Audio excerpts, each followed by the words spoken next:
Well, folks, thank you for tuning in to the Habs Tonight trade deadline special. We've been waiting for him all day. We're glad he's here. We got Dale Weise on with us for this special here. Thanks for coming on, pal. Yeah, thanks, guys. Sorry about that. I was fired up all day. Like this is one of the most exciting times of the year for hockey fans. So I was pumped to get on and do some stuff today. And then I wake up and I wake up pretty early and work out before my kids get up. And I'm waking up and my phone's not working. I got no Wi-Fi. And I look at my router and I'm like, oh my goodness! Like, come on! Of all the days, like the first day we did the show, it didn't work, and then today, like, give me a break. But it stopped snowing now, so I'm hoping we're good here for a little bit. Good old Winnipeg, eh? Yeah, mid-April too. Like, come on, man, enough's enough. So we got some deals to talk about, Dale. We're gonna fire you a bunch of questions. Nick and Shane joining me, of course, today, and we had some deals come in last night. I guess we'll start with Montreal, though, of course. And one of your teammates actually did get former teammates did get claimed by the Ottawa Senators today, Victor Mete. So just want to hear your thoughts on that. Yeah, that was weird to me. He's such a young guy. He still has so much potential. To waive him, was kind of weird to me. The fact that I have a hard time believing they couldn't find a deal, with a guy that young, it just really confused me. To lose an asset for free on waivers, to me just makes no sense. I don't agree with it. I think he's a great young defenseman that still has a ton of potential left in him. You look at the way his career started and he kind of came on the scene and took people by surprise, and then played well. And then Montreal adds a couple of different D-men and he goes up and down the lineup. And then, you really shake the guy's confidence this year when he's just in and out of the lineup and all the trade rumors. That's extremely hard for a young guy to deal with. So, I think this is great for him. It's a fresh start, again, close to home for him being a Toronto guy. So, I think it's going to be a really good fit for him and he's going to get a ton of opportunity there. And I couldn't be happier for him. Yeah. I mean, a lot of people were really questioning whether Mete is an NHL defenseman. And I'm like, well, I think the way he plays really favors the future of this game. Does it not? I think he is exactly what the new NHL defenseman is.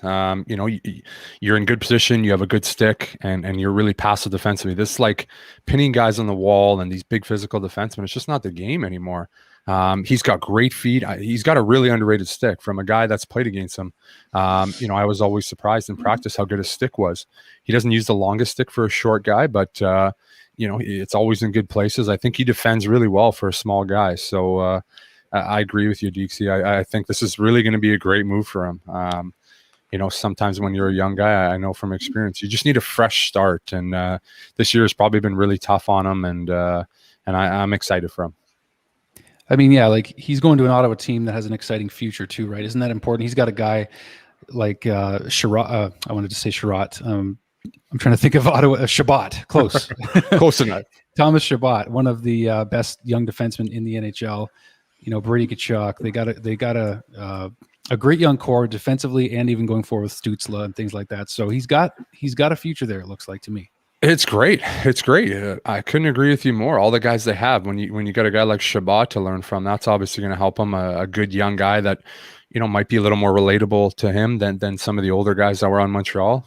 Maybe that plays a factor. Who knows? But I think you got to be excited if you're him to go to a core like that with you look at the forwards they have in Norris, Batherson, Tkachuk, like Stützle. They have a ton of good young players. And this is, it's so nice for me. As a Habs fan, I shouldn't be saying this, but, I always liked Ottawa. One of my best friends played in Ottawa, Zach Smith, when I was in Montreal. So, I saw them when they were really, really good, and I saw how much the city gets behind them. And then they've really struggled and lost all their kind of their brand name guys, and they're starting to rebuild. So I think they got a really exciting future there, and I think Victor really fits into that. You guys want to jump in for a sec, or should I keep going? Sorry, I'm just updating that we are live so that everybody can join in, sharing the links. Yes. No worries. Like we mentioned, Dale wanted to be with us a lot earlier today, guys. So we're going to take him when we can get him. So we're going to fire as many questions your way, Dale. And let's just talk really about deadline day in general. You've been through it several times. Obviously, some more positive than negative, coming to Montreal, that kind of thing. But what kind of What kind of anxieties are players going through on a day like this, or excitement even too? Yeah, it's kind of a weird time for players. There's just so much anxiety, like you said, where there's a possibility anybody can get traded. There's so very few guys that can't be moved. If you're on a bottom team, there's going to be some movements. And then when you're on a really good team, take Montreal, for example, in 2014 when I came on, and then all of a sudden we trade for Thomas Vanek. You get that excitement that okay, we're doing something special here. The GM believes in you. He's doing all he can, and that kind of really brings the room together. So when you add a piece at the deadline as a good team, and you're in that locker room, and you just you can just feel the boost. So I've always been a big fan of teams that really try to go for it and make some deals, and then on the other side, the personal side, which obviously I've been a part of, where you don't want to leave a situation, and it sucks. You're upset, and you're losing a lot of good friends that you're used to seeing every single day for 5-6 months, and it'll never be the same again. So it's a tough day. We touched on it earlier, but Nick, you want to jump in there? No, I was just going to say also from a player's perspective of, I guess, the kind of emotion that goes behind saying goodbye to teammates as well. Like you look at Mete this morning, who's practicing with the team, and then poof, he's gone. So I guess how it feels as players to say goodbye to teammates, it can't be easy as well. Yeah, it's weird. That's a good point. Like I said, you're together every day, and these are your best friends for 6-7 months. You see them every day, and you think it's going to continue, and then like that, it's gone, and it'll never be the same. You're never going to see these guys every single day. You might text and FaceTime and that, but it'll never be the same where you see them. So it's a sad time. I've been on teams where I've lost my best friend on the team and he got traded, or guys that you're really, really close with, and on the personal side, that's tough. You just wish the best for them, and I'm sure a lot of guys in Montreal are happy for Victor. He's going to get a good opportunity to play and play on a really good young team like we just discussed. For sure. And I was looking also, even Kotkaniemi earlier posted a bunch of photos with Mete, and I'm thinking about him on days like today, like one of his best friends on the team. So just has to be hard, I guess. Yeah, I saw that post this morning. I thought they had some cute pictures there of them on the bench and stuff like that. I know they were really, really close. So, that's going to be tough for KK. Not that he doesn't have the other good buddies on the team and stuff like that, but it's tough when you lose your best friend, a guy that you probably go to dinner with every single day. They're two young guys. I don't think they're at home cooking very much, so you go to dinner on the road every day with them. So that's difficult when that happens. Part of the game. So 2014, Dale, we'll talk about that for a minute, because we're talking about right now your experience with deadline day as a player. You guys, you came in just before the deadline in 2014, and then you guys had a guy like Thomas Vanek, and then you just go on a run. And you said that was the most fun you've ever had as a Montreal Canadian. So just talk about that a little bit again. Yeah, like I just said, when we got Thomas Vanek, I don't think we really expected any moves. I'm trying to think of the other. We brought in Mike Weaver, me. I'm trying to think of there might have been another small depth move.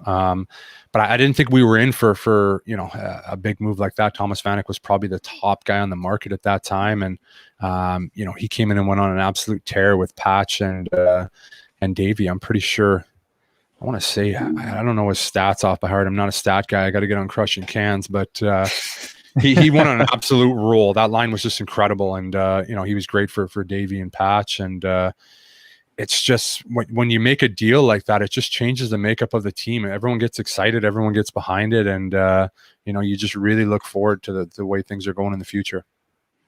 So on the opposite side of things, obviously 2016, bittersweet. You leave Montreal to go to Chicago. And I know you touched on this in the episode on our YouTube channel on the live show, but just again, because it is deadline day and it's kind of fresh, just, what was that like again for fans that didn't hear that conversation, just going to Chicago? Yeah. Obviously, the way things go, I wanted to stay. The team was going down, and Berge had to do what was best for the team. So he made a pretty good deal with that. But it was tough for me. I didn't want to leave, and even going to Chicago, it took me a little while to get excited and really see the opportunity that I had. I was just so upset about it. It was a place that I just loved, and I didn't want to leave. So that was difficult for me. And then it took a little while to get going in Chicago and get excited about it. But it's weird when you leave a place that you really want to be and you go to a place. I knew I wasn't going to stay there. I wasn't going to resign there. I was going to be a free agent. So it's kind of a temporary stop. It's difficult. You see some guys get traded on days like today, and you really expect them to do well, and they struggle, and you wonder why. And I can understand that side. And then you see guys that immediately make impacts and are great trades. So I think it's tough for GMs because you give up the future and you have a guy that comes in and struggles, and it's it could cost you your job sometimes. So let's talk about the 3 players that the Canadiens added before the deadline. Adding one today, one of your former teammates, Erik Gustafsson, left-hand defense. Habs fans may not know a ton about him right now, but what can you tell us? Yeah, he was a guy in Chicago when I got there. He was probably the 7th, 8th D-man. They had a lot of depth, and being an extra guy like myself, I was in another lineup in Chicago, so I skated with the extra 4 or 5 guys every day, and I really got a chance to see him a lot. And I liked him. I thought, wow, this guy's got some big time talent, and they got to get him in the lineup. He didn't work his way until the following year, and really exploded in Chicago, and really made that power play tick. And then he went to Philly last year. I thought he was going to be a good fit there, and for whatever reason, it didn't work out. I think him and Shane Gostisbehere are very similar, so maybe that played into it. But I think he's a really good pickup for Montreal, and I think he can fit on either power play unit and really do some damage. So he could see some power play time. I think so. He's an offensive guy. He's a power play guy. You watch him when he was in Chicago, and he was playing on that power play. He was a big key contributor there. So I think you got to give him a shot on the power play. And I think Shane and I were actually talking just before the live started we practically gave nothing for him. Yeah, I mean, you don't have much to lose. You make a trade like that. If it works out, great. You look like a genius. If it doesn't, he's not under contract till he's up this year, I believe. So, like I said, there's not much to lose. And if he comes in and plays great, maybe you re-sign him. Who knows? For sure. So how do you see him fitting into the lineup right now, Dale? Because we've got a lot of guys kind of on the fringe. Now that Mete's gone, we've got Brett Kulak there. We've got Merill, John Merill was just added yesterday as well. So in terms of the defense core, how do you see these guys stacking up going down the stretch into the playoffs here for the Habs?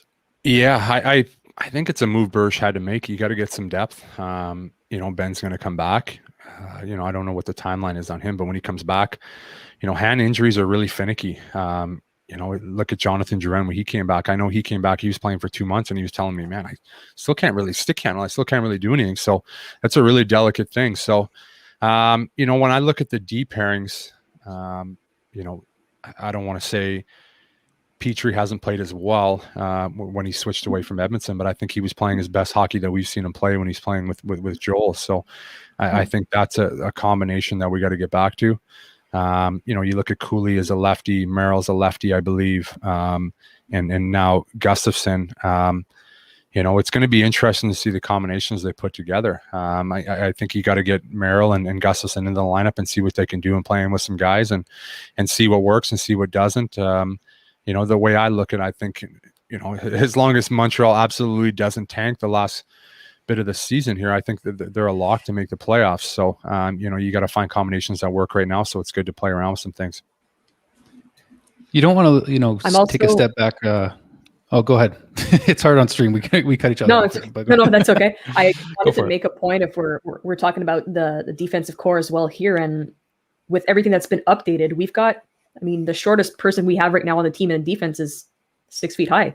For the first time in so long, we have a strong defensive core, and the weight, like 195 pounds. That's the smallest that we have. So it's going to be good for the first time to have some weight and some height at defense. Yeah, I think when you look at the way they're going to have to play, that they're not going to outscore anybody in the first round. They're going to need Carey to come in and absolutely steal some games. So, you got to make it hard on guys. You look at the Jets, you look at Toronto. When I watched the game on Saturday, you got to find a way to slow down Winnipeg. It was like globetrotting through the neutral zone, just flying around Montreal. So, when you get these big, strong defensemen, it's hard to play against. You get into playoffs, You know, the refs kind of let things go a little more. There's a little more clutch and grabbing. It's a little more physical. Say you start to turn a series, you're obviously not going to outskill anybody. So you know, you got to find ways to win 1-2-0 games, have Carey stand on his head and try your best to take away all those second chances where you know, teams are bearing rebounds and stay out of the box. Don't let teams on the power play. And I think that's going to be your recipe for success when you get in the playoffs.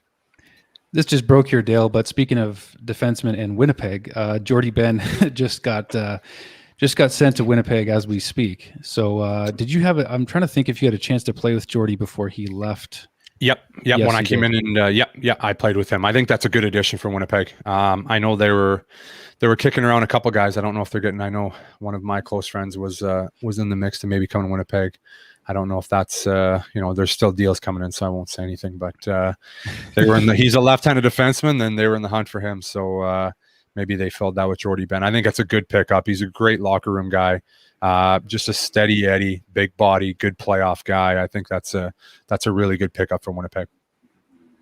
They needed the defense help too. I mean, before, like, we know how top heavy they are on their forwards. Yeah. But when it comes to their defense core, it definitely seemed like Jordie helped Montreal when they made their I think it was 2017, 18 when they made their playoff pushes. He came in at a great time. It really helped solidify the back end. So I think you're right on that. Yeah, when I came in 2018, I was actually really surprised by him. Playing against him in Dallas, I always thought he was a great defenseman, but when I got a chance to see him every day, I really grew a bigger appreciation for his game. So I think that's a good pickup for Winnipeg. And you know, when you look at Winnipeg, you look at their goaltending right now and the way Hellebuck's playing, you know, I think he makes that decor look pretty good. You know, I don't care who you have in there. You know, he's covering up a lot. So, you know, whether it's Jordie Benn or whoever else you have, you know, he's been outstanding. He's really blown me away. I've always been a fan of him, but you know, last year's a Vezina winner, and this year he's just, I feel like he's taken it to another level this year too. We're kind of shifting gears as we go because we're trying to get your thoughts on a lot of the deals that have come in the last 24 hours. Ben Hutton to Toronto. So Toronto's really made some significant moves here. Division rival for the Montreal Canadiens, obviously. You know, they bring in Foligno, Ben Hutton. They just added the goalie last night. Now, for some reason, his name is escaping me right now. Rittich. Thank you. So and Riley Nash as well. And Riley Nash. So I mean, what's your take on the Leafs? Like, they're really not messing around right now, it seems. Yeah, I think for them it has to be. This is your year. When you look at the last couple of years, and they were trying to make deadline deals, you know, in the big scheme of thing, I knew they weren't beating Boston. You know, like it was obvious they weren't going to beat that team. And then when you look at this year, there's no better chance to get yourself to the conference final. When you look at the way they stack up, they're as good as anybody in the North. Obviously, they feel they're the top team, and I would probably agree with them now. Their pickups are great. That when I watched their team in the playoffs last year in the bubble, and I see them play Columbus, their third and fourth lines were just, I don't want to say not borderline NHL guys. They were really good, young, skilled guys, and they just didn't know how to grind. And you had guys like Simmons, you know, you had Foligno. Riley Nash has been around. He's an experienced guy. He played well for Boston a couple years ago in the playoffs. He's got some experience. Those are guys that just know how to do the little things that are going to help you compete in the playoffs, where some of their young, skilled guys didn't have the experience and they didn't really know how to play that game. And that's to no fault of their own. They were just put in situations where you know, they were set to fail. So I love what Toronto did. I think they were already the strongest team. And when you add, you know, like I said, just the Foligno, Simmons, like you just have some grind to your game now with some elite talent. Their goaltending still kind of scares me a little bit, but I think they're heads above everybody in the North right now. So speaking of Foligno, we'll start with Taylor Hall to Boston, but we got Hall, Foligno, Jeff Carter switching teams here. You know, Montreal's two top division rivals stacking up, Boston and Toronto. So, and actually, if we're not mistaken, Dale, Barbara Weise was the one to call Taylor Hall to Boston. So, yep, she did. I was discussing that with her this morning. I know she said that on cans, and then I asked her at night. I was like, "Where are you coming up with that, Mom?" Like, to me, it didn't seem like a fit. I didn't feel like that was an option for them. You know, I had a couple other teams that would have been ahead of them, but I think it's a great pickup. If I'm Taylor Hall, I'm sitting there. Okay, you made a mistake. You thought you were going to sign in Buffalo. You're going to have Kruger as your coach. So you loved in Edmonton. You're going to play with Jack Eichel and Jeff Skinner. You guys are going to be an ultimate line, and then you're going to get dealt at the deadline and go to a contender. Well, things didn't work out that way, but now you have a fresh start. If he goes to Boston and rips it up, regardless if they go on to win the Stanley Cup, if he goes and rips it up, he's getting paid. He's getting paid. And in all honesty, that's all that's in the back of his mind right now. Let's be honest. He's going to go there. And I think he's going to get a really good chance to play with a ton of good players. He's going to get on their power play. Their power play is deadly. And I think everybody's going to forget about the fact that he's had a forgettable first half of this year. Absolutely. Now, Nick Foligno, as we kind of just briefly touched on to Toronto, I mean, some fans feel like the Leafs gave up a lot in a first-round pick to go after Foligno, but did they really? Because, I mean, you can't wait around for draft picks in a year that you want to go for it.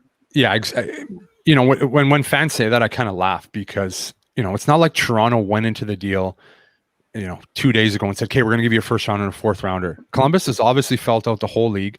They knew what he was going to get. They knew what the return was. And then they went back to every team and said, okay, we have 6 teams that want to pay this and this. Are you interested? And then they picked the best suitor from there. So it's not like they're overpaying. Everybody colludes in the NHL on trades. You're not overpaying for a guy unless you're going to UFA and you're overpaying. But is he the player that he was 3-4 years ago? No, but he brings exactly what Toronto needs. He's a guy that's hard to play against. He's gritty. He's in those battles. When I see, when I think about him playing against a Montreal team or Winnipeg, like he's the guys that you need. You need to be in. Look at Montreal's defense, like Nick just commented on. Like that's a big D-core.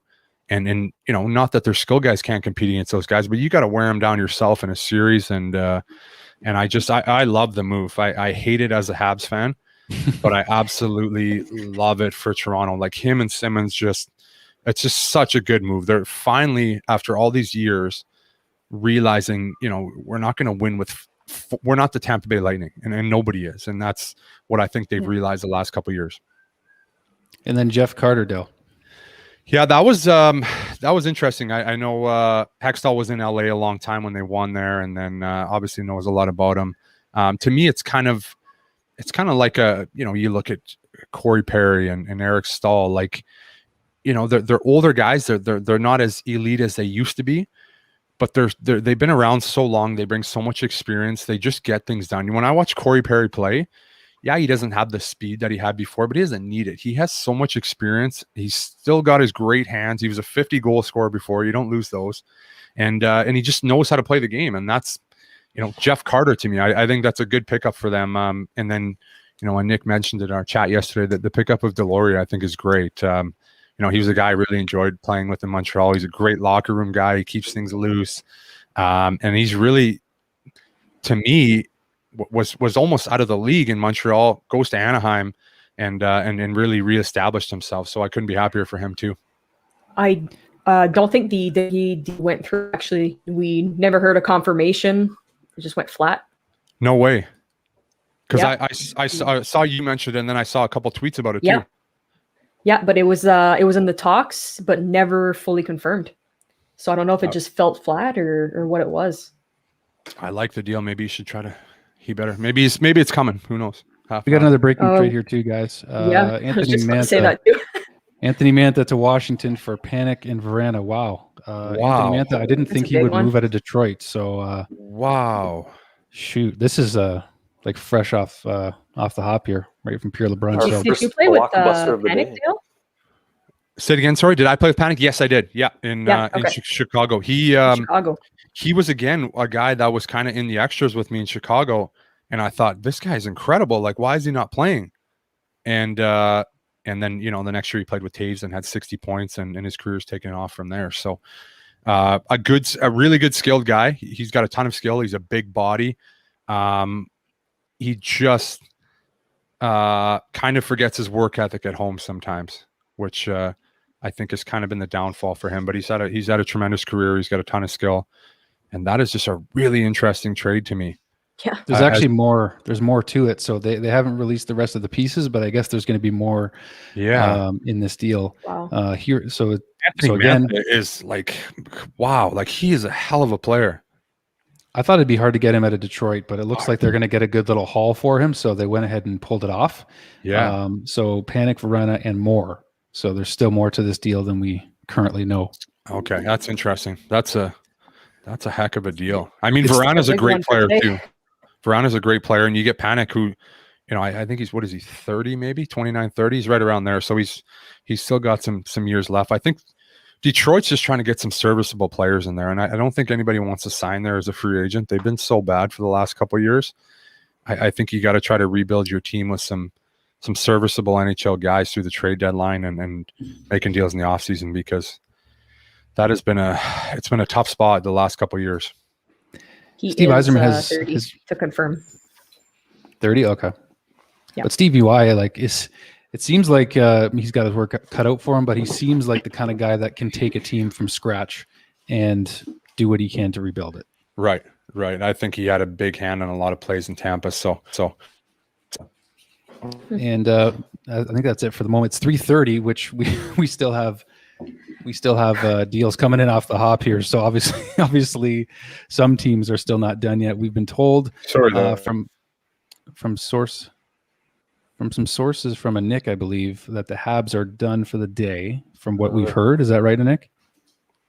That's what I saw per Renaud Lavoie. So I don't know how serious we're going to be taking this. So, I mean, I don't know there, but yeah, that's the only person who said it. I don't know. So Dale, based on we had, go ahead. Sorry, I was just going to say Fleury's brother in Carolina got traded as well to Anaheim. Hayden Fleury. Oh, okay. Yep. Got traded to Anaheim. That's about the most recent that came in. Yeah, Michael Raffle going to the Capitals. Oh, wow. Yep. Yeah. I think it's a pick. It's a one. Interesting. He's been a long-standing flyer. For a fifth rounder. I'm going to put this up just for just now that we know that the Habs are most likely done for the day. DL, do you feel that they have enough to make a playoff run based on the additions that you've seen from teams like Toronto? I mean, yeah. You know what? When I look at their team and I think you're going to get Yoel Armia back, Ben Sherratt's going to come back. When you haven't had those guys for so long, it's almost like you're getting new additions. Those are two really, really good players. Hopefully Carey takes enough time and gets some rest on the break here and he comes back 100%. Do they have enough to beat Toronto or Winnipeg? In my opinion, probably not.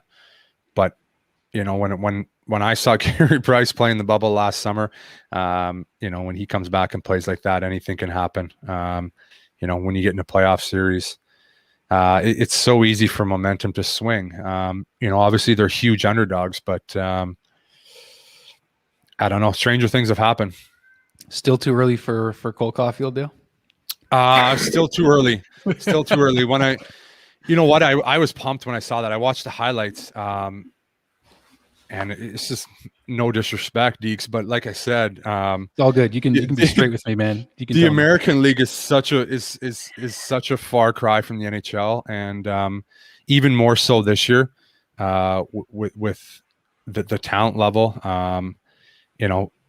When I look at the rosters that they were playing against Toronto, and was it Toronto 2 games, and then was it Belleville's roster I checked out the other day, and I hate shitting on professional players, and I'm not going to shit on them. I'm just going to go in general. The talent level is probably not what it should be. So I think it's great. I think he's really offensive, and I think he's going to get a look here sooner than later. But I think let's hold off on the Rocket Richard Trophy just for now. Well, I wasn't willing to go that far yet. I hope he comes in and rips it up, and he's going to be a great goal scorer, and he's going to be a great player someday. But I let him stay down there and just continue to rip it up. If Montreal continues to slide the way they are, maybe bring him in at the last week of the season, let him play 3 games and just get a feel for it. But I'm so against rushing guys. In the way they've developed a couple of guys, I really think they mishandled a lot of things. So I would hate to see them ruin a guy that's so promising and one of the most offensive prospects that I can think of in recent eras. I can't think of a guy that's had this much hype, that has done that much in previous levels. You look at his college stats, they're absolutely incredible. So you'd be hard pressed to find a prospect that they've had that's this good. Well, that's just it. Like, I know that it kind of happened with one of his current teammates, Ryan Poehling, and you know Ryan Poehling, and you play with him, right? So that's why the question comes up too, because and you know the Habs are struggling to score goals, so that's the reason why we're bringing up this question. And we know that Caufield's still very, very young and maybe not quite ready to make the jump. But is it just a desperation move at this point if they do? I think so. I think obviously you want to see what he can do, and you know he's scoring the American League already, and that's great. And you want to have him get a taste just so he knows what he's up against. You know, come play a couple games just to see what it's like going for the summer. Now you know what it's like. You know, when you mentioned Ryan Poehling, look at the year he's having in the American League. He's having a great year. Yep. He's playing a ton of minutes.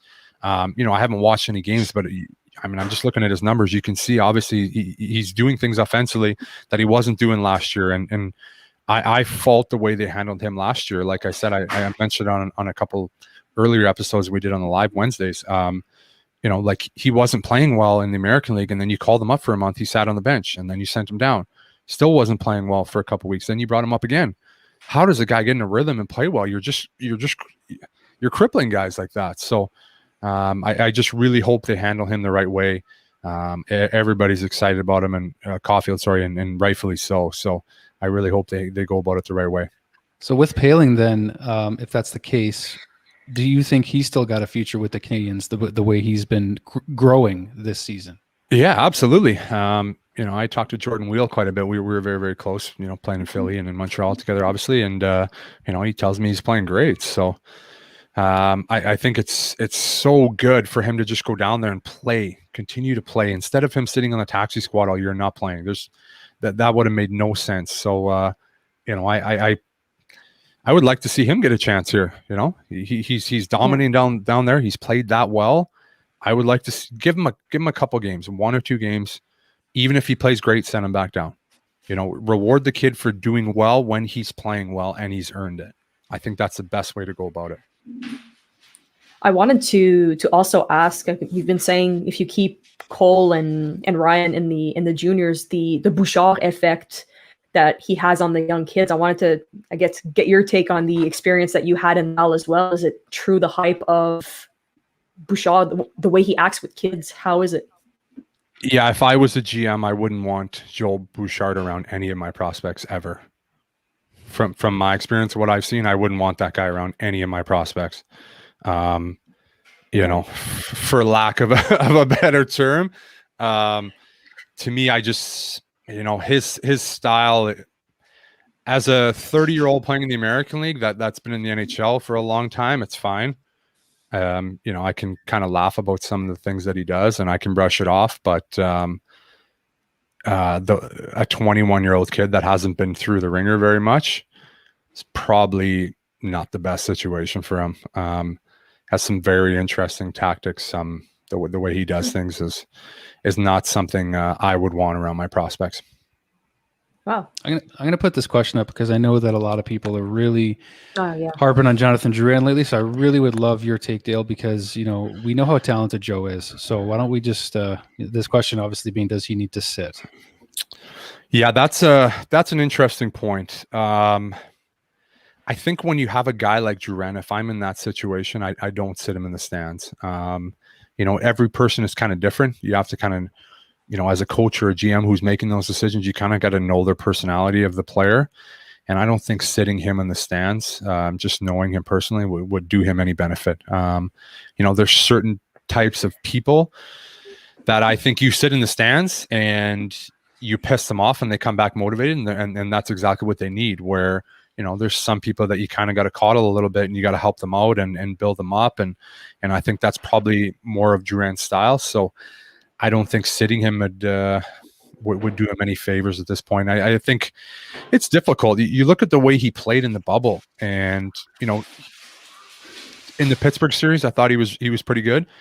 And then he got in the Philly series and he really took off, and you started to see the old kind of Jonathan Drouin that people were used to seeing. So he's got that switch that he can just switch it. And when you haven't scored, it's really hard for an offensive player to switch that. You know, he needs one bounce to go off his leg or something and in, and then I bet you he scores later in the game and he gets 2 goals. Like, as a scorer, you just, you know, I've seen how they work. I've played with a lot of great players. Like, when you get in that slump and you haven't scored in so long, it's difficult, and it's all you think about. And he's a hockey guy. Like, you know, this guy loves the game, and he's passionate about it, and he knows a lot of, you know, stats around the league. Like, he's watching other games. So he's probably a guy that can't get out of his own head right now. So, you know, I think as soon as he gets a goal here, he's going to start rolling. And I wouldn't be surprised if he's a guy that really shows up in the playoffs. Well, it's amazing. It's like a light switch, right? Like when the playoffs happen, it's just like, it just clicks for guys in their brain. Like, okay, I know I can be a different player than people have seen in the last 30 games. Yeah. And that's what happened with him in the bubble last year. So this is a little bit of a switch here. Another question. I agree with Dale. Erik Gustafsson had 60 points 3 years ago. He's a more offensively talented Victor Hedman. Come on, I mean, he's a great player, but Victor Hedman is you know, the class of the NHL. That's a hard one to compare him to. He's in a different league than anybody in the NHL. So that's a hard one to compare. Conn Smythe winner, Stanley Cup winner. That's a hard one to compare to. Erik Gustafsson's great. I think he's going to be really good for the Montreal Canadiens, and I think he's going to be better than people think. But you can't throw a Victor Hedman comparison. Like, let's tamper expectations a little bit here. I like this one too. Sticking with defense, what happens with Romanov with the new acquisitions? Because you mentioned who you thought should be in the lineup, and I think it might be Kulak and Romanov that might potentially be on the outside to give these new guys a look. What are your thoughts? Yeah, I think for the first couple of games, like I said, you got to give those guys a chance, and I think the pairings are going to switch a ton in the next little bit to see what works. Like I said, you know, you're almost all but a lock to make the playoffs. You got to find down the stretch here what combination works and what don't, and the only way to do that is by trying different guys. So do you want Romanov sitting in the stands? Probably not, but I think there's bigger decisions at play here. I think, you know, I think management, coaches, like everyone's fighting for their jobs here. So you're going to try to ice the best lineup, get in the playoffs, and do the best you can. So it's not ideal to have a young defenseman in another lineup like that. But, you know, coming down the stretch when you have a couple extra parts like that, I don't think it's the worst thing in the world to try some different things and have some inner competition like that. Shane, you've got some info on Anthony Mantha? Yeah, just got the developments here. So it's Mantha to the Capitals for Vrana, Panik, a first and a second. So that's a pretty huge haul for Detroit. Like Steve Yzerman, Stevie Y kicked it into high gear on that one. Good stuff. Oh, that's wow. I mean, how do you turn it down at that point? What are you supposed to do when someone makes you that offer? Yeah, you have a great young stud, but it's like still delivered. It's like, okay, how, you know, call him back and tell him before he changes his mind. Yeah, and people sleeping on Vrana too. He's been insane this year and like the past years too. So he's a great piece going back, but a first and a second on top. Wow, got to give it to Stevie, man. That's a great trade. Yeah. That's huge. He's like Tim and Joe Sakic, these former amazing players, man. They're just fleecing teams. I'm telling you, man. Like, incredible. Do you think when they're talking, yeah, sure, Steve, whatever you want. Like, I could only could you imagine trying to do a deal with Joe Sakic or Steve Yzerman? That'd be incredible. Wow. Reminds me of Rock'em Sock'em 8. I wanted to ask Grapes about that when we had him on, man. Like when the Colorado Avalanche were brand new in the league and won the Stanley Cup with Patrick Roy. Just like that just makes me think of Rock'em Sock'em that whole time when Joe Sakic was lifting the cup. Anyway, sidebar. So good. Do you guys have any thoughts? Shane, I know you were kind of getting deals here and there as you go, and same with Nick. Do you guys have anything you want to ask Dale or chime in about? I'll let you go ahead, Shane, since you've been quiet for a bit. That's it. There's not much going on anymore in terms of trade. So like maybe we can do like a round table. Which team won? Which team was the clear loser? I know who clearly lost today, but if everyone could just give their opinions on that could be good. I'll jump in first there, guys. You know, I was kind of going off on Toronto there.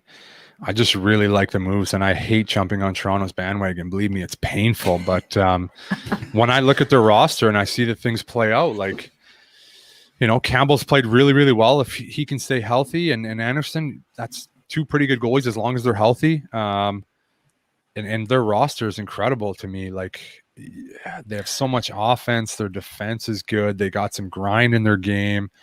I think they're as good as anybody to have a chance of winning the Stanley Cup right now. But what do you do with Anderson if he comes back? Because he's been, you know, this year hasn't been really hot for him. So do you expense him, or do you keep Campbell and Rittich? Yeah, that's going to be interesting. Like, the way Campbell's played, you can't take him out of the net, but you also can't let Anderson rot on your bench. He's your starter. He's the guy that's going to start in the playoffs for you. So it's going to be interesting to see how they work that. You know, both guys they were talking, I was listening this morning about both guys kind of dealing with some ailments. I don't know what's going on with Campbell, but it's going to be interesting. It's going to be interesting. That's a nice problem to have if you got two healthy guys playing well. Sure. But, you know, does Anderson come back and you throw him in the net, and then now Campbell's on the bench rotting, you know, playing the back end of back-to-backs, or the fourth night in the 3 and 4s, and then he starts to struggle, and then you start, you know, that's a tough situation. But a good situation, like you said. Oh yeah. Well, this is more of a comment than a question, but Ottawa got a lot. I like what they did. I like what the Senators are doing. I think they're quietly going to have a resurgence coming forward here. They got a lot of great pieces. I mean, we talked about it earlier. Yeah. You know, they got a goalie that can play. They got some good young D. I hope Mete really flourishes there. They got a great they got some game breakers up front, and I love Tkachuk. I think he's great. He's just, every time I watch him, he just does something all the time. He's one of those guys you just love watching. You know, he's face washing somebody, or you love watching him. He scores, he hits, he fights. He does it all. He's fearless too. He's absolutely fearless. There's not one guy to step up to Shea Weber. Like, he didn't think twice. Didn't think twice about all it. Season that was brewing though, right? I mean, him and Weber, he wasn't afraid to get in his face, like, from the beginning of this season. So it was a fight that was brewing, and he was. It was a long time coming. Absolutely fearless. Yeah. I feel like afraid to ask this question, but I kind of have to because we're on it. Oh gosh, do I say it? Yeah, say it. Let's go. You know, everyone in the world. There's some notable Montreal radio personalities that are constantly on this, but, you know, Kotkaniemi or Tkachuk, 4th overall. I mean, that's tough because KK's got a lot of talent. So do you think that the Canadians made the right move picking KK over Tkachuk? Do I think they made the right move? That is a really tough question because it's still so early in their career. You know, when you look, I'll just throw a comparison out. Okay, Taylor Hall and Tyler Seguin. You know, were compared, and Seguin was 2 and Hall was 1. And, you know, when I look at a couple years down the road, maybe 4 or 5 years down the road, I'm probably taking Tyler Seguin, just a personal opinion. So it's still so early. KK is still so young. Yeah, Tkachuk is doing great. And obviously at this point, it looks like, well, imagine how he'd look on the Montreal Canadiens roster.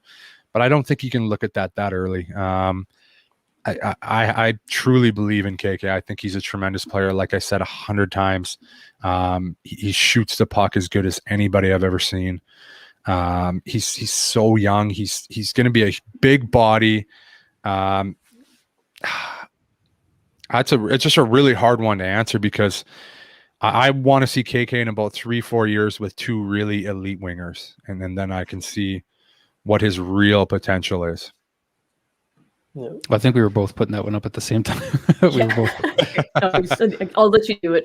Oh, we did it again. I'm sorry, Nick. I'm sorry. No, that's okay. A lot of fans interested in this question. Yeah. But I also want to make the point on if you take a look at the roster that Tkachuk is playing on compared to the roster that KK is playing on too, like, you got to compare the two as well. Of course, if KK was playing on the first line or whatever, like Tkachuk is playing right now, obviously he'd be getting more minutes and more opportunities and such. Right. So you can't go ahead and do like a 1-for-1 comparison of, oh yeah, he's definitely better. You know, like you said, it's going to be a long-term project and down the road. Like KK's been playing with a lot more confidence this year, and you can see it. Even like you said, he doesn't realize how good his shot is. As soon as he starts to shoot more and use his body, he's going to be insane. Yeah, and he will. It's going to happen. It's going to happen to me. He's got such a big toolbox, and he's still so young, and he just doesn't have that brash personality that a Tkachuk. I mean, I don't know Tkachuk off the ice, but you see the way he plays. He's just very brass. And like we just talked about, Deeks, he has no fear. Where, KK is still a young kid, still trying to figure out his confidence. Like I said, was probably mishandled last year, the way things have gone, and a little bit this year. But that's beside the fact. I think KK come in too early, Dale. In my opinion, yeah.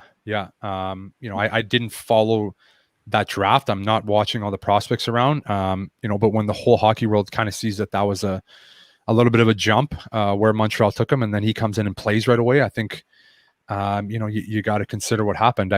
I didn't see training camp, so I can't tell you how good he really was in my own personal opinion.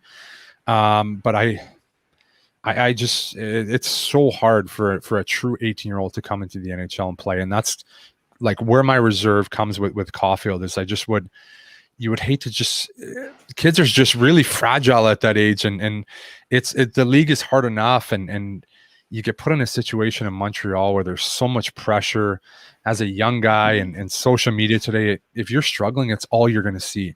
People shredding you on your phone, people shredding you on TV, and that can be really, really hard and draining on your life. And for a young kid that hasn't been through that, it's really hard to deal with. So I think KK's finding his way, and man, I'm a huge believer in him. And I was talking to Barb about this morning, that I think this year's been a little bit of up and down year for him and Suzuki, but going forward, give these guys some elite wingers and a little bit of time, and they're going to be huge contributors to the success of the Montreal Canadiens. I think I have to ask this because, and that's a good insight too, by the way, for Suzuki and Kotkaniemi, because we all want to see them excel, and they're two of the biggest pieces of the future of the Montreal Canadiens. So, but as a former Philadelphia player, I think somebody would be interested in this. Joel Roberts asks, will Philly resign Giroux, Couturier, or both? No guarantees. Could be looking at a complete rebuild. It's a great question. So I've touched on Philly before plenty of times. I thought it was interesting when I went into that locker room that I could tell there was something wrong with the culture. They always had such a good team. They always had a couple of elite guys at the top of their lineup, and I always wondered why they couldn't get the job done. And we weren't a very good team when I was there. Chuck Fletcher came in, he made some moves, short-term gains. They got hot before the end of last year. They came into the bubble. They won 3 games. All of a sudden, they're seated at the top. They beat a Montreal Canadiens team that wasn't even supposed to be in the playoffs. It was 24th ranked team during the year. And then they got obviously blown out in the second round. So have they really made any improvements in the last 5-6 years? I don't think so. I never thought they were that good of a team. And in my opinion, I definitely wouldn't be trading Sean Couturier. That would be a guy that to me, I think he's the future captain of that team. He's the heart and soul of that team. I'm not moving him no matter what. As for Giroux, I don't know what they're doing with that one. But I think that team needs a culture shakeup. There's been a lot of pieces that have been there for a long, long time that haven't been moved, and you're not winning. So, something's got to get done. Dale, sorry, I just want to ask you real quick. I know you're tight with Nolan Patrick, and he got picked, second overall. He looked like an amazing player. He got hit heavy, like with medical issues that really hurt him. What do you think the future looks like for him? Yeah, so he was probably one of my best friends to this day. We got very, very close in Philly. We're both from Winnipeg. Him coming in, I did the best I could to try to help him as a young guy, and having him over for dinner with my family, being a 19-year-old guy and stuff like that. I kind of took him under my wing and stuff, and that's a guy, again, where he was, he didn't play half of his draft year, and then came into training camp. They made him play 9 games in the exhibition. I think he had 1 assist in 9 games and was playing in like a 3rd, 4th line role in those exhibition games. Really wasn't playing on the power play, wasn't an offensive role.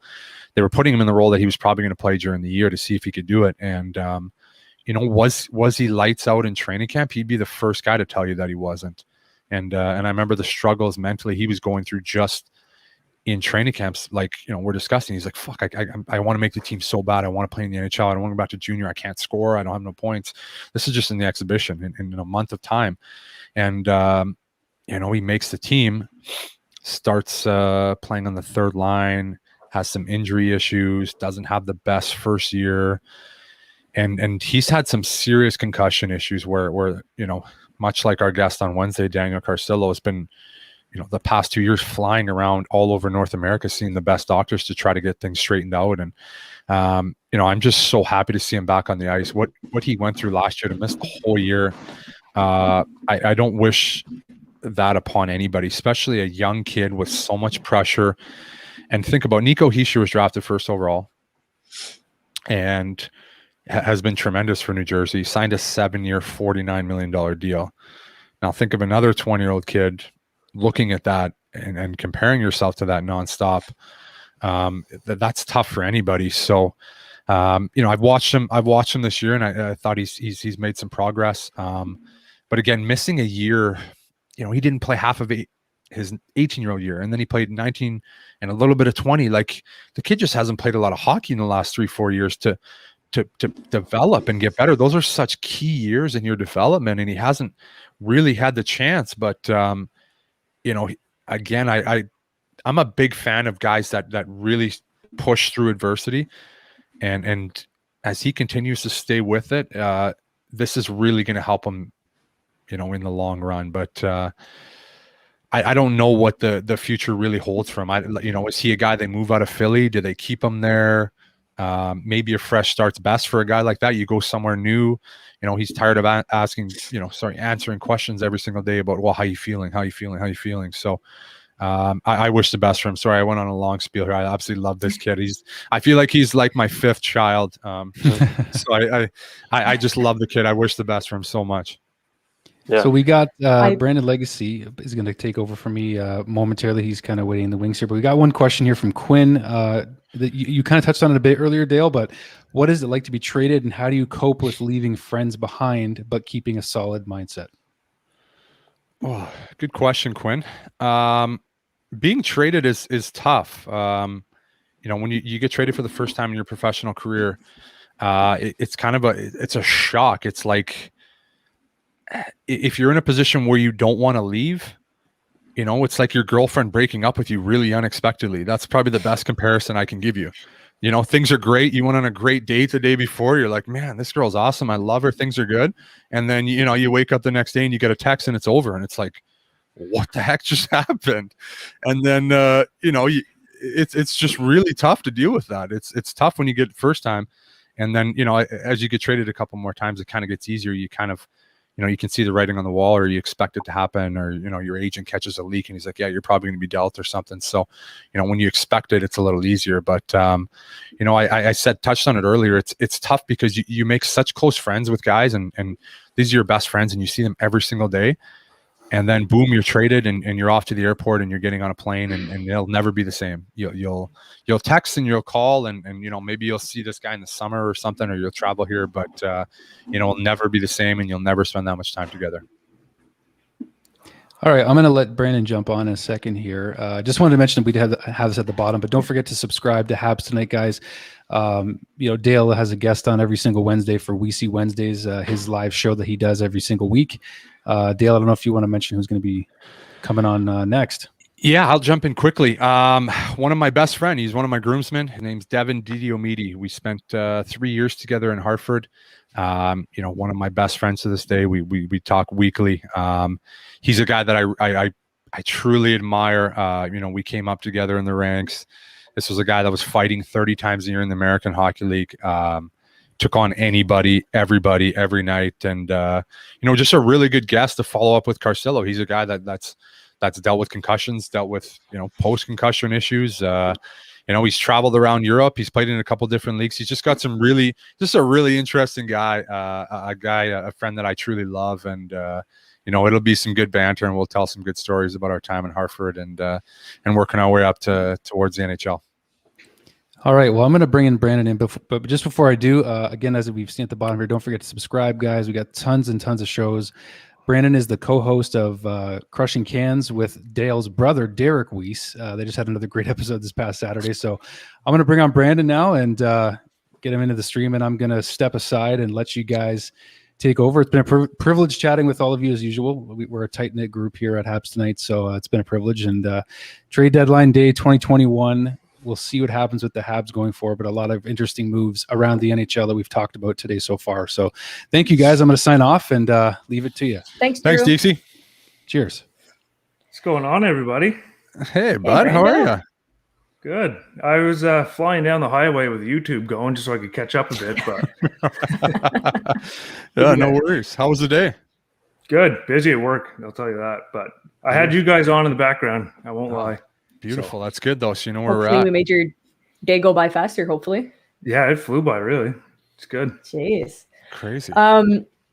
So to jump right back in, actually, Dale, I wanted to ask you this and to maybe address some of the comments that have been rolling around on social media, because we as fans have pretty strong opinions, as you know, but having you to chat with, you've been giving us the mindset of what's going on behind the scenes, and it's really opening our eyes to, wow, I can't really be the one who's going to be judging this right now. Now I know what's going on. And I feel a lot of people are asking, where's this question here? Do you see Gallagher as a future captain as the Hab? And do you see Weber retiring? So I kind of wanted to get your take on what Weber actually means to the team and the kind of captain that he is. And people just seem to fly over that he shouldn't be captain and everything. So I wanted to get your take on this. Yeah, this is a real interesting one. It's something that kind of fires me up too. It's a good question. People from, I find a lot of media people, obviously not our Habs Tonight crew, but a lot of media people like to make assumptions about what happens in a dressing room, and they like to write articles, and they like to think they know the inner workings of a dressing room, and it really pisses me off because I've seen so many guys write stuff. I could, in Montreal, I've seen a ton of people write stuff about what's going on in a dressing room, and I'm just sitting there like, all you do is come in after practice or after a game, 20 minutes after, and you put a mic in front of a guy's face and you ask questions. How do you know what's actually going on? Nobody gives you a real answer. No one tells you the truth. So that really pisses me off. And the Shea Weber thing for me, he's a guy that everybody's so easy to jump on right now, and I really don't understand it. He took a really fragile Montreal Canadiens team in 2015-16 that was starving for some leadership, or 2017. That was, I've said it 100 times, 2014, 2015, we had a great group of people.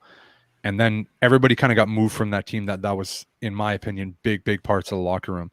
And it was starving for someone like Shea Weber to come in and take control. And that's exactly what he did. And I am the hugest believer in culture and accountability in a locker room. And that's exactly what he brings. I don't care at this point what Shea Weber does on the ice. I've been in the locker room with the guy. I see what he does off ice. And that holds the whole dressing room accountable. Just having that guy in your locker room, there's no guy that's going to try to put themselves above the team when that guy's in your locker room. Whether, you think you're going to come in and you're going to tell this guy, well, I need my cookies or I need my points. Like, that'll never happen when Shea Weber's in your locker room. And that can tear a lot of teams apart. I talked about Philly's culture, and that was something I saw very apparent there, where there was zero accountability. It wasn't coming from the coaching staff. It wasn't coming from the leadership group, and it was a free-for-all. And if Shea Weber's in that locker room, it wouldn't happen. It gets nipped in the butt right away. And he doesn't even have to say anything. Just him looking at you with his beard is enough. Nobody, it's not going to happen. And for all the people that are shitting on this guy, it's just mind-blowing to me. Like, the impact that this guy is going to have on Suzuki and KK and Romanov, all your young guys, just to be around this guy and see what it takes to play in the league for over 1,000 games is instrumental. You can't put a value on that. And I said, I really don't care what he does on the ice as a player. What I saw personally, what he does in a room, I've had some great captains, Henrik Sedin in Vancouver, Jonathan Taves, Brian Gionta, Patch was awesome. Like, I've had some really, really good captains, and Shea Weber is at the top of that list. He's absolutely at the top of that list. And, like I said, it fires me up when fans and stuff are attacking that guy right now. It's just such an easy guy to attack. And, just a lack of respect for how good of a career he's had, and he's still grooming all these young guys in the locker room. If I'm a GM, from what I've seen, I take him on my team right now in a heartbeat. I think it kind of relates as well to what Daniel Carcillo said on the show, that when things don't go right and goes to shit, you blame the captain and the goalie, right? Yep. Which was the mindset in Philly and seems to be the mindset in Montreal, as always. I mean, we're not surprised. We have the most bipolar fan base ever, to be blunt. But I guess to address the second part of the question too was, let's say Weber does retire within the next few years. Obviously, he's getting up there in age and it's going to happen at some point. Do you see Brendan Gallagher being the next one with the C on his chest? Yeah, I think for sure. I think he has a really good voice in that locker room. He's not the most vocal guy, but what he brings every single day, when you watch his work ethic, you watch the way he plays, that is just has captain material written all over it. I'm not far removed from the dressing room from last summer, and he has everybody's attention in that locker room. So when he speaks and when he says things, he's galley, he's kind of goofy and funny sometimes, but you take him serious and you watch the way he plays. To me, he would wear the C with absolute pride, and that's exactly what you'd want in a captain. I don't know when that's going to happen. I think there's a lot of things that Weber's going through physically that people have no idea that's going on, which is hilarious. I won't get on that. I just went on a rant, but I think Galley's a really, really good pick, and to me, he's the obvious choice. Completely agree. Well, thank you for addressing that, because I feel it's something that people need to hear obviously from an ex-player of, you guys chill out, Mm-hmm. Yeah, exactly. Chill out. Yeah. I'll pass the ball to Shane, see if he has some questions. Yeah, well, I want to get Brandon in this discussion here. It's, after all, it is the trade deadline special. So, Brandon, I don't know how much you followed the trades today or yesterday. What your thoughts are, like who won, who lost, all that stuff. I know you guys touched on it earlier, so I apologize to everybody watching, but you can't help but think Colorado, Florida, Toronto, these are the ones that went out and got stuff that they needed. I mean, Colorado went out and got a backup goalie in Dubnyk just in case Grubauer goes down. You've got Florida getting there's a Montour they got. Sam Bennett today. Sam Bennett's a big one. He's a playoff kind of player. I like what they're doing in Florida. I think Derek just said in our group chat, I was checking, just catching up. I think you might have a Florida versus Canes first round, which would be nuts, because that's two good teams right there. I think a lot of people do sleep on the other divisions just because we pay attention to the North and there's hockey every night, so it's hard to pay attention to the other ones. But I hate saying it. I heard Dale say it earlier, but I'd like what Toronto did, bringing in Foligno. You got Rittich as a third goalie in case Anderson stays hurt. And then they bring in who they bring on D there late? Hutton. Toronto. Yeah, Hutton. So they got a little bit of depth in their D. They got some grit in Foligno that can go up and down the lineup. They got the third goalie just in case something happens. I like what I'm going to say. Toronto, Colorado, and Florida, for me personally, are the ones that are the winners. Any losers? Solid picks. I think Buffalo could have did a bit better with what they gave away. It's kind of tough when everybody's stock goes way down, especially with the year they're having. So it's kind of tough. You have no leverage in the deal. And I can't say, like Montreal, I can't say they win or lose. I mean, they added some depth, which is good. But I said it Saturday night, is the Habs are almost dealing with two windows here. It's the Price, Weber, Petrie, that window of the older guys, and then you have the next crew of Suzuki, KK, Romanov, Caufield, all these young guys coming. So Berge can't sacrifice the future because he's stuck between two windows, and it's unfortunate, but as a fan, you kind of have to understand. That's a great point, Brando. Sorry, I'm just going to jump in on that one. Go ahead. I love that, because I'm thinking today, like, obviously you want to see Berge go out and make this big move, and you're like, he's going to go do this and this and this. And it's like, okay, at the end of the day, he's a GM, and in his mind, he doesn't think he's getting fired. He's not sitting there thinking, okay, I need to do this because I'm getting fired. He thinks, okay, I'm going to do what I can now. I'm going to try to improve the team if I can. But if I can't, I'm coming back next year, and I need to think about the future. Like, that's how a general manager thinks. He doesn't think he's getting fired. He's thinking, okay, down the road, I can't give away my prospects. I have some good young guys, like you just said, Brando. I have all these draft picks stockpiled this year. Like, I can't be giving all this away when, I have some really good players that are going to develop quickly, and I need to have players that can support around them. And it's tough from a fan perspective. Obviously, you want him to make some moves and do everything, but he also got to give something back. Right. You can't just get guys for free and like, you're going to pick up Victor Mete on waivers. That's great. Like, unreal for Ottawa. You pick a guy for free. It doesn't happen that easy. But when you think of, in his mind, he's looking, okay, how do we stack up against Toronto and Winnipeg? Am I gonna sell the farm to try to upset them? Like, it's. And then you got to worry about the teams in the States too. Like, once you get to the conference final, like, is it the year? I'd love to say it, yes, but I don't think so.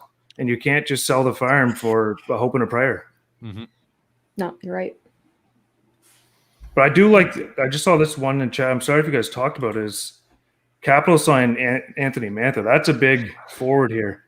That's incredible. I think that's deal, a great signing. Or a trade, sorry. That's incredible. We were just talking about before you came on, and we said, like, you obviously yeah, like, he's one of the guys I didn't think you'd be able to get on Detroit, but when they come in with that offer, like, what do you say? Like, Stevie Y was like, bend over, like, I'm taking, like, start the car. Yeah, like, it's incredible. What a deal. Like, okay, they gave up a lot though, but if Washington goes and wins the Stanley Cup this year, and Mantha's a big part of that, you're laughing. I want to get you guys' thoughts. Shane, you can jump in here too. I'm sure you guys talked about it. I apologize, but the Islanders are the other good team that had a solid team, and they added Palmieri and Zajac. Yep. I still think that was a good move on their part. I mean, Palmieri already scored yesterday, so that was quick. But I mean, it's funny to see him without the beard, though. That was funny with Lou's weird rule, no beards allowed. But no, I think they put themselves in a good situation with Anders Lee out. I don't know. Is he missing the playoffs too? I think so. Yeah. So I think so. Obviously, like, they had to get some kind of scoring on the team, and Zajac compensates for the leadership they lose too. I mean, this guy's an established vet in the league, and he's done so much for the Devils. So I think I like what they did. Honestly, Lou, you can't sleep on Lou, man. No. And I believe I read too before he acquired Palmieri and Zajac that he was aiming for Taylor Hall too, but as soon as the Palmieri deal came along, he just dropped it. So, I wonder when that went down if the Hall asking price was so high that he was just like, okay, I'm out of the mix. And then I wonder, because when I look what they got for Taylor Hall, like, Brando, you just kind of mentioned it, like, I would have liked to seen them get a little more. Yeah, he's struggling, but he's still Taylor Hall. Like, he's going to be a great pickup for Boston. He's going to go there and he's going to score. And you would have liked to see him get a little more. So I wonder, I would love to be in the back room and see what really went on there, because, like you said, the Islanders were in on that one, and they were gut. And then you get, Palmieri and Zajac are, they're not consolation prize. That's a great pickup. Shane, great comment. Like, Zajac, you have unreal leadership, a guy that's been around, and then Palmieri, obviously, a guy that can score. He's got like 20, like over 25, I think, the last 5 or 6 years too. So on a bad team. Yeah. He's been consistent for sure. So, but I also do like a huge loss for New Jersey as well. So, I mean, they've been, I don't know who said it this week, that they said, I'm tired of constantly being the team that rebuilds. Why have we been like this for the past 5-6 years? And teams like, let's say, Tampa Bay or whatever, it took 2 years for them to get their shit together and get rolling. So why do we need to constantly rebuild and get nowhere? So I found that was a huge comment from them as well. And today they stayed quiet as well. Yep. Yeah, it's a weird situation in New Jersey, man. But I mean, to touch on Tampa, Like they had Steve Yzerman on their team to as the GM there to help rebuild. So that's already an advantage. It's just insane. He's a wizard. But no, New Jersey's in a pickle, man. They picked up obviously, Jack Hughes first overall, Nico Hischier first overall. They signed Subban. There's so much that should go right for them, but never does. It just never does. Well, they were a playoff contending team, like 2-3 years ago as well? Yeah, when Halsey went on a tear. That's it. Yeah. That's it. And now they have the goalie there. Oh, shit, I'm blanking. Blackwood. Yep, Mackenzie Blackwood. This guy's going to be so good in the future. He's still very young, but he's already clearly the number one on that team, and he's going to be a star for sure. So I don't know. Maybe we just have to be patient with them, I guess. Just a quick fact on New Jersey. I thought this was interesting. When I was going through a couple of my offers this summer, and would have been the fall, and New Jersey, when I look at their roster before the season, I'm looking at their roster thinking this is a team I need to sign with. This team is going to be the worst team in the NHL. There's so many opportunities on this team, and they've actually played incredibly well this year and surprised me a ton. But I thought it was interesting. Their GM wasn't very interested in signing anybody. He said, I'm just going to leave my roster open, and whoever makes the team out of training camp is, we're just going to go with it. So it was an interesting mindset. A fairly new GM there. I don't know when he got the job. Wasn't that long ago. And no, it's pretty recent. Yeah. Yeah. And I mean, interesting when, they knew they weren't going to be very good, and now they're selling everybody off again and restarting, like you said. So it's sad for once a really strong franchise. Go ahead, Brando. I think it's one thing, Montreal was fortunate when you have Price, Petrie, Gallagher, you can retool on the fly. They didn't have that. They had the young goalie, Blackwood. They got Hischier, Hughes. Hughes is only his second year. A bunch of young guys, excluding Palmieri and them. So I think they can't retool like Montreal did, where you can hope to make playoffs as you're rebuilding. I think you just got to. It sucks as for fans. It's gonna be a long one, but you just got to tear it all down and just build off Hischier, Hughes, and your goalie. It's going to take a while, but you can't retool on the fly like the Habs did. Yep, exactly. That's unfortunate, but. I guess while we're talking about rebuilding and selling everybody, I wanted to get your point, Dale, on Columbus, who basically sold the whole team. Yeah. I don't know what. Obviously, you look at their team 2 years ago, and with the Duchesne and Bobrovsky and Panarin, and nobody wants to play, and nobody wants to play there. And everybody's made that very, very apparent. And now Dubois doesn't want to play there. And I've said it before. I have a ton of respect for John Tortorella. Yeah. But at what point does the leash run out where the GM's like, okay, I keep, I'm putting my job on the line by keeping you as my coach, because at some point, I don't know where that team's going. They had a really good team a couple years ago. They were stacked. And to me, when you have Seth Jones and Zach Werenski on your back end, you can retool on the fly, like Brando just said. That's a lineup you can retool right away with those two guys. Patrick Laine obviously hasn't played well, but again, that's an elite scorer. That's a guy you can retool around. But if you got a coach like that, do guys want to sign there? Is Columbus on your no trade list? It's hard. I think as fans, you kind of forget, okay, they have a good team and I'd want to play with this guy, but there's so many other things that go into guys wanting to play on these teams. And I think John Tortorella is on a lot of guys' no play lists. So it's going to be interesting to see how that develops this year. And I think when you watch him, and I love him, and I'm watching his post-game comments this year, and he's lost it a couple times, but a couple times he kind of just looks defeated to me.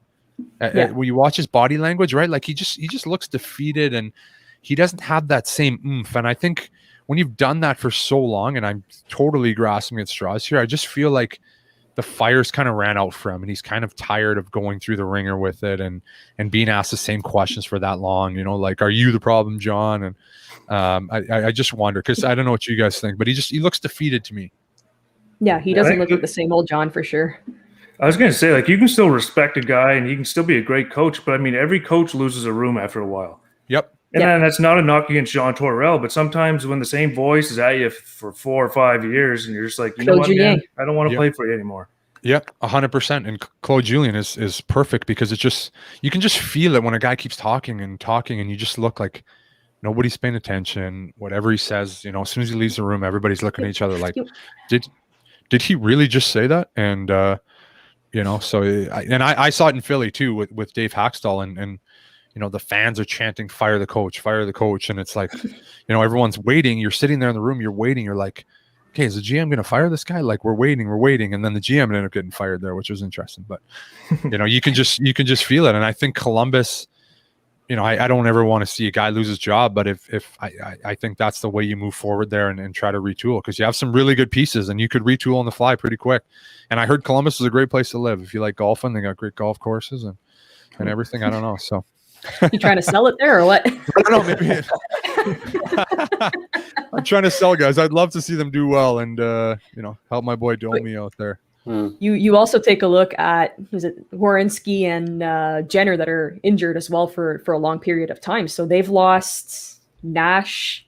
Who else? Savard, Foligno. You don't have Werenski. You don't have Jenner. They were talking about their 2 goalies as well. Do we keep both? What do we do there? So it's kind of like, what are you guys doing? Who are you gonna? I'm not gonna say rebuild around because that's what you said. Werenski's got a good backbone to rebuild about, but where do you go from here? Right. Is this season just gone to trash and start again next year? Right. And that's why I thought it was interesting. You know, to me, Savard's been there forever. I thought he would be a guy that maybe they would keep. Foligno, I thought he'd be a guy maybe he'd stay too, but obviously the return's too good for those guys. You know, you got to make the deal and do what's best for the team. As hard as that would have been, for sure, Foligno's been a warrior, and same with Savard for a long time for those guys. Yeah. You said the return was too good, and that's true. Like, I'm actually really liking what Columbus did this week in general. Like, all their moves, they acquired 2 first-round picks. That's great. Yeah. That's a great haul. And you know, obviously they lost some big pieces, but if they select well, that could pay off in the future for sure. That could be a good move. Yeah, if you go to free agency and you lose them for free anyways, that's the worst. So you gotta take what you can get from them. The fact they here. Oh, sorry. Go ahead. Yeah, no, sorry, guys. The fact that Panarin, Duchesne, all these guys eventually walked at UFA, and you got nothing for them. Like, that can't happen again. You can't let that happen. That's insane.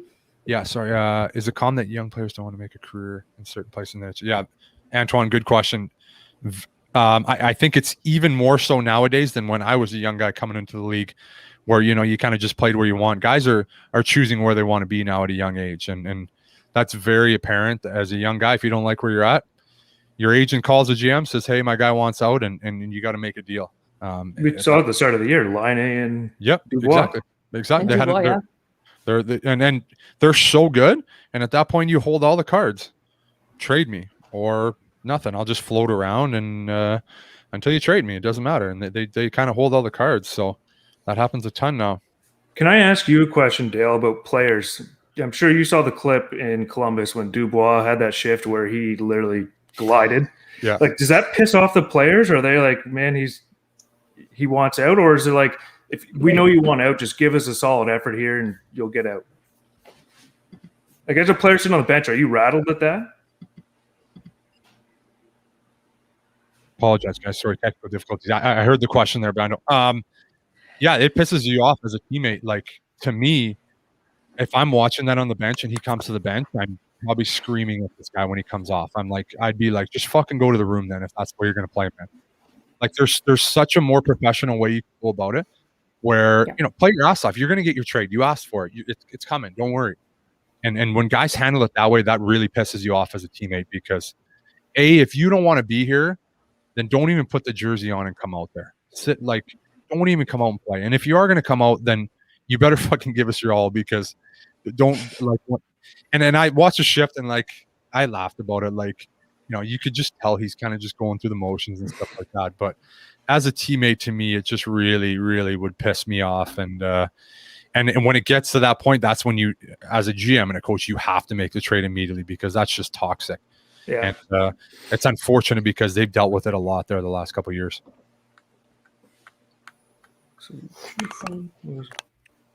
Trying to check here if we had some new stuff.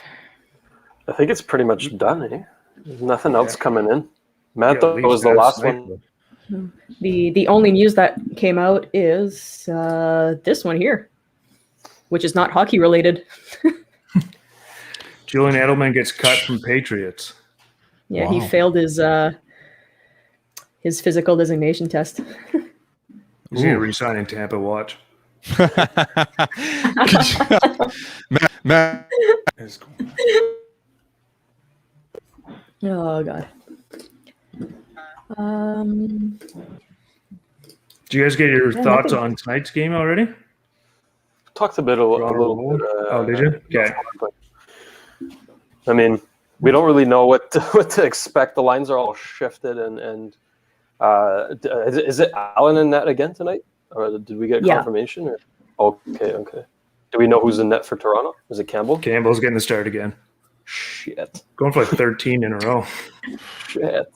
That's not good. Dale, what are your thoughts on seeing how Duchamp has shuffled the lines, basically put names in a hat and drew them out? Yeah, I kind of like it, to be honest with you. I think Montreal, that, you know, you look at Danault, Tatar, Galley, like they've played together so long. As a player, you kind of like a little different flavor sometimes. I think, you know, you always kind of look around, you're like, well, I think I'd mesh good with this guy, and then you kind of actually get a chance, and it kind of gives you a little excitement. And I think at this point, when I watched the last couple games, they've kind of been, I don't want to say, they've lacked that kind of spark, and you know, Is it flat? yeah. Like I think flat's just such a good word, because you're just missing that spark, like one line that's going to go out there and make it happen. And if they're going to win some games down the stretch here, which I'm hoping they're going to get on a little bit of a roll before the playoffs, Corey Perry can't be your best player, and he has been. Agreed. And he has been. He's been their best player, and that's Which is awesome, but which is great, because nobody, you know, you wouldn't have expected it at the way the year started, but he's been their best player, and like I said, like Jonathan Drouin's a guy that, like, I just feel like one's going to go in for him, and then he's going to take off. He's just one of those guys that he can get really, really streaky, and I want to see him get one bad. I can only imagine, like, you know, what's going on in his head. Like I said, he's a guy that loves the game, and he takes it very seriously, and I want to see him get one tonight. No, for sure. He's been on a heavy streak point wise, but lighting the red and gold would be really nice. Definitely help us out. Just one to get it going. He gets one, he's going to get two. I definitely wish it for him. He's getting shat on by so many people who just don't really see what he's bringing to the team either. So yeah, and I feel like it's tougher for French guys too in Montreal. Oh, I just definitely. think there's so many other avenues that they get hit with hate. And like for an English guy, it's fine. Like I can't read half the paper, so it's fine. Like I don't know. I can see my name there. Maybe you're talking good about me, maybe not. I don't know. But for French guys, like every French guy that I played with in Montreal, they're showing me all these different like news outlets, and I was like, where do you even find this stuff? A, why are you reading this? And B, like, where do you find this stuff? It's incredible, and it's just everybody under the sun just shitting on them, and it's tough. It's tough. Like I can't imagine he goes out for dinner anywhere without, you know, someone being like, "Hey, you got to get going lately," you know, like that. No That's shit. that's tough. Yeah, I know. Thanks. Like that's got to be tough. do you guys get that? No, Like random people just saying stuff at restaurants? All the time, man. All the time. Montreal, like for me, it was fine. Like I had a pretty good, you know.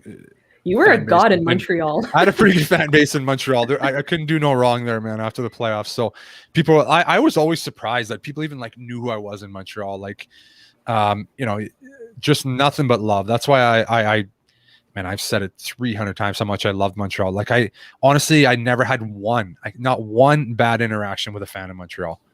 Wow. It's incredible. It's incredible. Where every other city, man, I got ripped for nothing. So I got some love for wearing your jersey downtown. oh, Before the Poehling first game against the Leafs, the person, I think quote was, "Is that an effing Weise jersey?" what a right. Oh man, they should have called up Poehling. Imagine he went off for a hat trick tonight. That'd be incredible. That's what we were actually talking about earlier with Drew, was the whole, should he be coming up? At what point does he get a look, Brando? What do you think? I mean, he's been lighting it up in Laval. I'm not sure if this is according to game plan. Let me just pull up. Like, your centers are Danault, Suzuki, Kotkaniemi, Stahl. So do you throw him in as a left wing? No. I don't like when he played on the wing last year. Exactly. Like, I think he's a center. Tough. I think you just got to keep him in Laval this year. Unfortunately for him, but he's getting first line minutes, first power play, PK, because he's not going to knock out Danault, Suzuki, KK, or Stahl. Unfortunately. Right. But where do you put him? Let's say he comes up next year. Where do you put him? One of them's got to go off. You followed my question there. Where does he fit in then? If we're thinking, let's look forward here. Does Danault resign? It all depends if Danault resigns. You let Danault walk or you let Tatar walk. That's the conundrum. If personally, find Burge.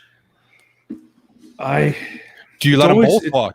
You could let them both walk. Save some money because you've got KK, Suzuki, you got a bunch of contracts coming up. It's a tough. I'm so happy I'm not a GM. That's why I try not to be one. I really don't know. It's tough, man. And that's a good thing to be, right? Is when you start having these questions in your lineup, you're finally starting to be a playoff team every year, or you should be.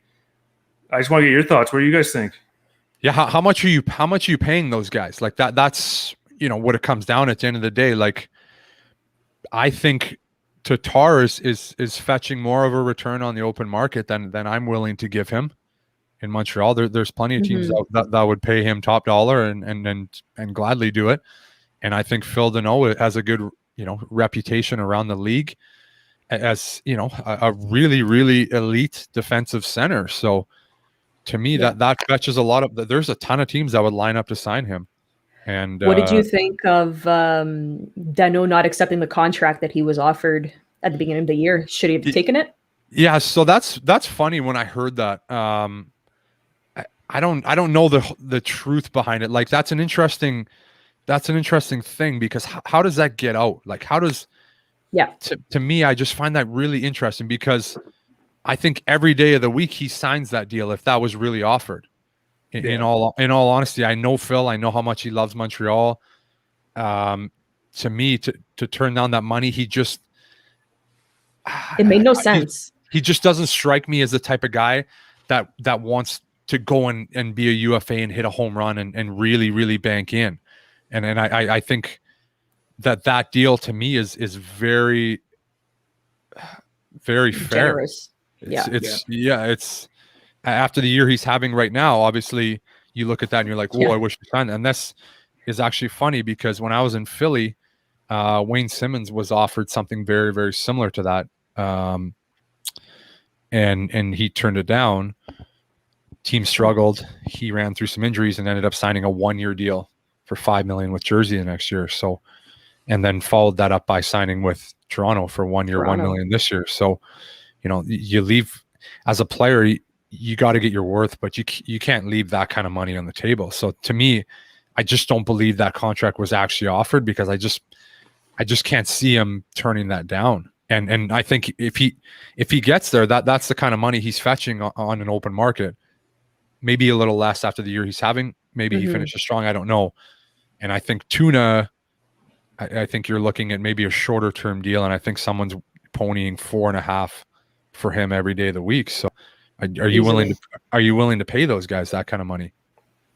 Yeah. And if that's the case, why didn't we trade one of them today? If Berge knew that either one or both were going to walk, maybe it would have been better to trade one of them and get something in return instead of just losing them for free. Right. You got to figure they've had some internal conversations that he knows where their number's at and he feels comfortable with it. That's the only thing that would make sense. No. I think it's Burge doing the thing he says every year is, you make the playoffs, anything can happen, especially with Price. I think he's like, okay, I'm going to use these two guys as my rental this year. Yeah. And he honestly, he truly believes that too. Like when he says that, he truly believes that. Like you get in, you got a chance. Yeah. And you see it all the time. People upset teams. And then like if Price gets hot, and these lines start rolling like they did at the start of the year, anything can happen. I think 100%. Toronto's a heavy team to go against, but Yep. Anything can happen. Anything can happen. You like say Montreal gets on an absolute roll the last 7-8 games, and Price is playing out of his mind, and Toronto struggles down the stretch because they got first place locked up and they know they're in the playoffs. Like that's not a situation you want to go into as a Toronto Maple Leafs. You're getting a team that's absolutely on fire. It's Carey Price, who everybody knows really rises to the occasion. That can happen. That can happen. Because this is their year. Like they went all in this year. This is their year to go. Right. That's a lot of pressure. Every year it was pressure. yeah. They were expected to lose the last couple of years. You're like, well, they probably won't get out of the first round. Now it's like, okay, they need to win the Stanley Cup, or this is a disappointment. Yeah. Just want to make a point here. We were talking about Columbus. So their GM indicated that Gustav Nyquist will not play until 2022. He had a shoulder surgery over the summer, and he was to be cleared in May, but won't be cleared. So they're losing another big piece too. Yikes. Think about all the bodies they've lost. Like, get all those guys in that lineup. They have a great team. Yeah. I agree. Wow. It's insane. You have to argue too forget- with. Oh, sorry. Go. Yeah, Shane. go. Oh yeah. I mean, we forget that Mikko Koivu signed there at the beginning of the year. Spent like a handful of games. Yeah, it's true. I did forget that. I forgot that too. Forgot that. Great That's stat, Shane. Great That's, stat, man. that's another one. Like Yeah, unreal. they just Wow. bring in guys and then lose them right away. It's crazy. Man, I wonder if he was like, I don't have it anymore, or John started ripping him and he was just like, I don't need this. Fuck it. Exactly. Yeah, I wonder. Either way. I wonder. I was just going to point out, like with the trading Dubois, you hear it a lot is you win the middle, you win the game. Especially in the NHL, you need good centers. I think they just lacked that center. Then they had a few injuries, and then just the season went down the tube. Mhm. It's unfortunate, but Exactly. They had such a good team. They could have had such a good team. Pierre Dorion confirmed also that Mete was playing tonight, so making his good for Senators him. debut. Ah, hope he does well. Awesome. Oh, for sure. He's Awesome. a great kid. Yeah.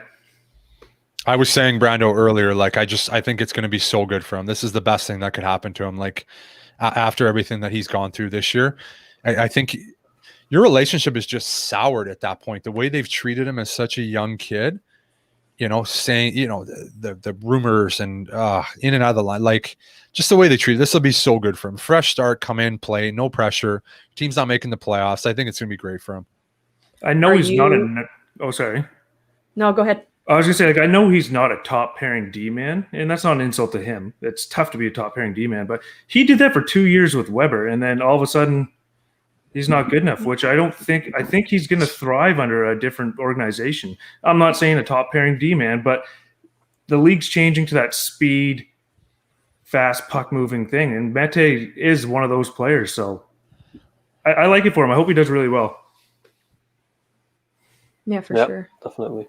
I mean, Shabbat is playing, I think, with like Zaitsev right now, which I don't know, hasn't been doing too hot. So maybe, man, I'm just hoping for Mete because I like him, but maybe he does get a chance with Shabbat there. I don't know what kind of Yeah. combination DJ Smith wants to go with, but They traded Mike Riley today too, right, to Boston? yeah, Boston. Yeah, Yeah. I like You played with Boston's Mike Riley. moves.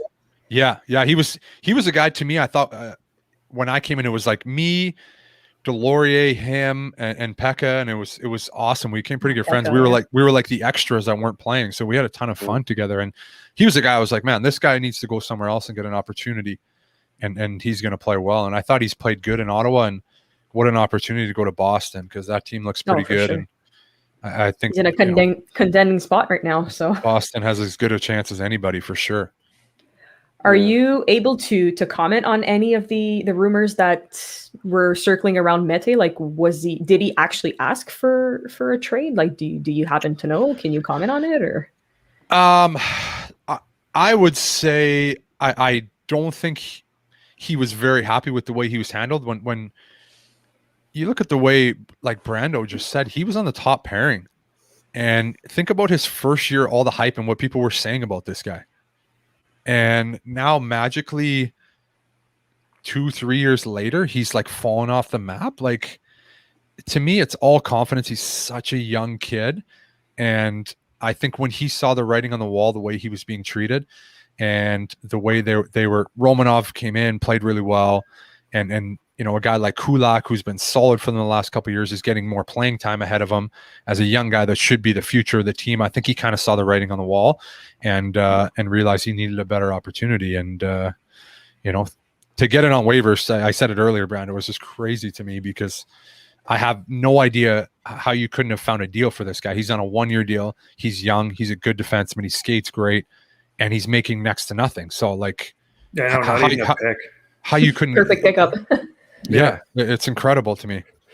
And now we've lost 2 young defensemen to waivers. I mean, Jolson at the beginning of the year too, and now Mete. Yeah.